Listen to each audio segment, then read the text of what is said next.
Buku Pendidikan Pancasila, kelas 9, tahun 2023. Bab 4. Sub D. Komitmen menjaga dan melestarikan tradisi, kearifan lokal, serta budaya Indonesia dalam masyarakat global. Selamat pagi teman-teman hebat. Mari kita mulai hari ini dengan semangat dan tekad untuk belajar hal-hal baru. Ingat, setiap hari adalah kesempatan untuk menjadi lebih baik dan meraih impian kita. Yuk, kita mulai dengan penuh sukacita.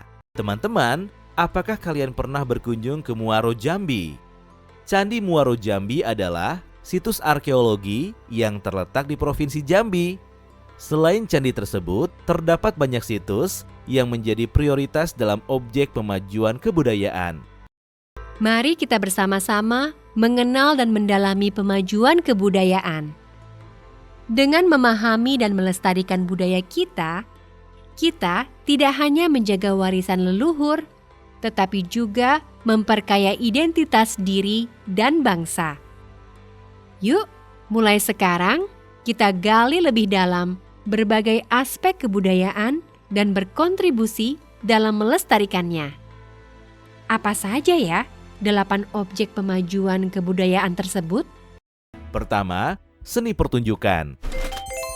Seni pertunjukan merupakan cabang kesenian yang melibatkan perancang, pekerja teknis, dan penampil atau performers yang mengolah, mewujudkan, dan menyampaikan suatu gagasan kepada penonton, baik dalam bentuk lisan, musik, tata rupa, ekspresi, dan gerakan tubuh atau tarian.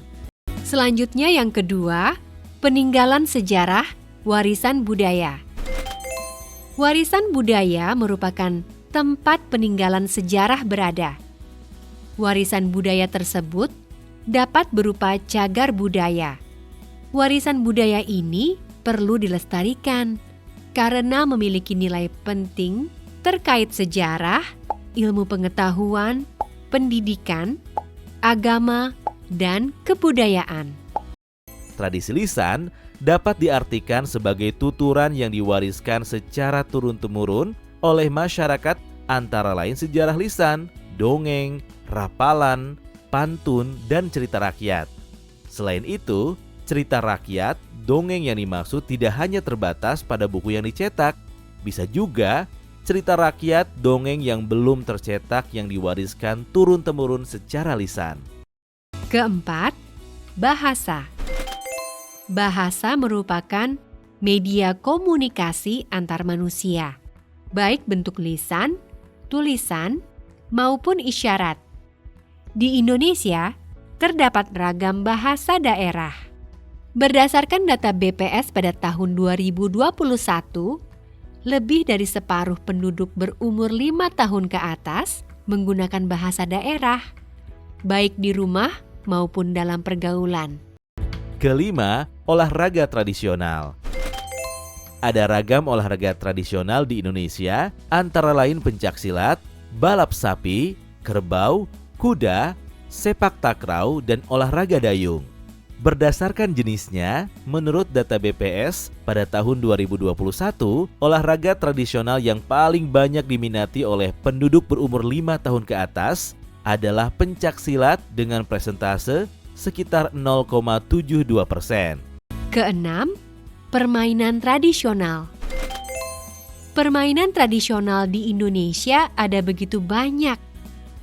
Beberapa di antaranya seperti gobak sodor, petak umpet, kelereng, layang-layang, dan sebagainya. Ketujuh, produk tradisional. Indonesia memiliki beragam produk tradisional yang mencakup kerajinan tradisional, busana daerah tradisional, metode penyihatan tradisional, dan obat tradisional. Salah satu yang banyak digunakan oleh masyarakat adalah jamu. Terakhir, yang ke-8, upacara adat. Upacara adat bersifat sakral dan mengandung nilai moral dalam tiap rangkaian kegiatannya. Beberapa contoh upacara adat yaitu ngaben, grebek maulud, serentaun, wetonan, dan bakar batu. Teman-teman, Jika memperhatikan hal tersebut, terlihat bahwa Indonesia memiliki kekayaan budaya yang luar biasa. 8 objek pemajuan kebudayaan tersebut menjadi wadah untuk kalian sebagai seorang pelajar dalam memajukan kebudayaan bangsa Indonesia melalui potensi atau bidang yang kalian minati. Baiklah, kita akhiri pembelajaran kita hari ini. Terima kasih atas perhatian dan partisipasi kalian. Semoga materi yang telah kita bahas dapat menambah wawasan dan pengetahuan kalian. Jangan lupa untuk selalu mengulang dan menerapkan apa yang telah dipelajari. Sampai jumpa di pertemuan berikutnya. Tetap semangat dan teruslah belajar. Teman-teman, pada audio berikutnya, kalian akan berlatih dalam mengerjakan soal latihan pada uji kompetensi. Simak latihan pada audio berikutnya ya. Sampai jumpa.